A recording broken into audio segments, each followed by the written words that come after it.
What would be some of your like favorite turtle attacks? Not necessarily sweeps. Did you anything come to mind? From the top to the bottom? From the bottom, like when you're actually in turtle. Oh, when you're in turtle? Yeah. Oh, yeah. A lot depends if you're head to head, head to side, or back to front. Say when they're on your side and they're kind of coming in like trying to take your back or something like that. You understand? The most common one, I'm going to take the easy one, so Mike has to show something hard. If you can trap this arm here, right? Like usually, typically, you're going to control the wrist and clamp. If you can come above the elbow and clamp here. Now, what I used to do is I used to put both knees together, kick one leg back, and then roll underneath to here. Yeah. Right? So in judo, this would be more of an ushiro kezugatame position, reverse kezugatame. It's pretty darn good. Even if the guy's got a grip, he's eventually going to let go. And often from here, you can climb right to mount. You can, even if he's got a grip on you, if you can hook just your heel into this little space, you can use that to spiral down. One thing I've been playing with a little bit, though, that's a little bit different. We're here, I've got my head on the ground typically. I'm going to trap, I'm going to lift up, so I'm on my head and my feet, and then I roll in that way. So it's just a little, go please. So both work, no, just without anybody. Oh yeah. So I'm either here, I trap the arm, knees together, leg back, roll an elbow, versus here, knees up, and roll that way. But you really got to trap an arm. That being said, some people know you're going to do that, and they can, there's a counter to every counter. That's a counter to being in the turtle.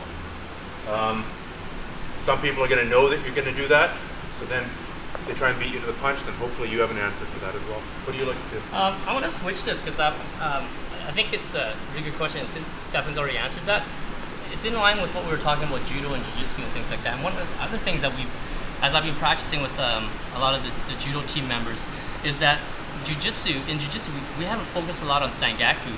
And sangaku is an awesome technique to apply when the guy is in turtle position. So I'm going to do the reverse of what you asked. Okay, and what that's my student, he's like, how come I'm getting everybody in sangaku? It's because we don't really focus on it so much, and it's so easy. It's like second nature for us, this technique from a judo guy's perspective. As soon as the guy turtles, it's such an easy technique for us to fly into. The knee comes in, okay, hooking here, and falling right back into a reverse triangle. We do this. This is like a standard technique in judo, but in jiu-jitsu we don't see this that often. And there's so many different positions from here that we can apply, that we can finish.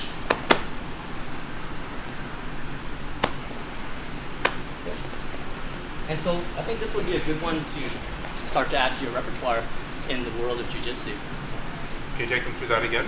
Yeah. Because a lot of guys haven't. Who here has seen this? 1, 2, 3, 4, Yeah. 5. Okay, so 8 guys out of 30. Yeah. Like in judo, this is bread and butter. Bread and butter, How do you yeah. attack the turtle? This is what That's you do. it. Yeah, that's it. So please take. Yeah, let's do it one more time. So, guys in turtle position, I'm on top position. Okay. I always want to make sure that I've got good pressure on him here. Okay, so I'm not so much on my knees. Okay, I've got good pressure. I can move around him. From here, I get my grip. One hand on the elbow here, grabbing the cloth. Okay, other hand on the belt. Elbow right down his spine. Applying pressure, jamming my knee right in between his shoulder and his head. Okay, from here, jam that knee inside. The other leg comes over and hooks his armpit in that hole. From here, I'm just gonna fall to that same side. As I fall, I pull his arm up. I take control of this arm. Okay, and right here, this is the important part. Look at what I have to switch my legs.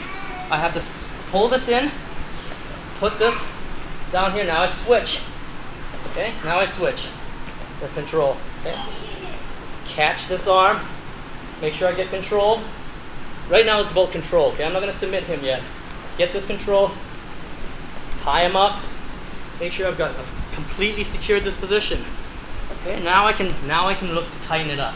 Once I've got control, I can look to tighten it up. I can take his gi here. Okay, or grab his wrist, whatever. Okay, and I'm going to open a little bit. And as I open, I'm going to pull this in tight. Okay, then I'm gonna tighten it up and pull his shoulder towards his carotid artery. Okay, once I tighten it up here, I also have a nice Kimura here. Okay, just pushing the elbow this way. If I want to release and attack this arm, I can bring this up, turn his elbow towards my chest, and finish this way on the elbow. If you get into a higher division, as you progress in your jiu-jitsu and start attacking the wrist, you can gooseneck the wrist, okay? You can also go deeper. I can go down, okay, and attack his feet, okay? Stephan's feet don't come this far, but we can attack the feet here as well, okay? Or we can just hold the person down, okay? We can transition into a different position from here, okay? Get back into our side control if we need to. So it's a pretty good attack of the turtle position. And a lot of guys don't see that yet. They will. So let's pick it up.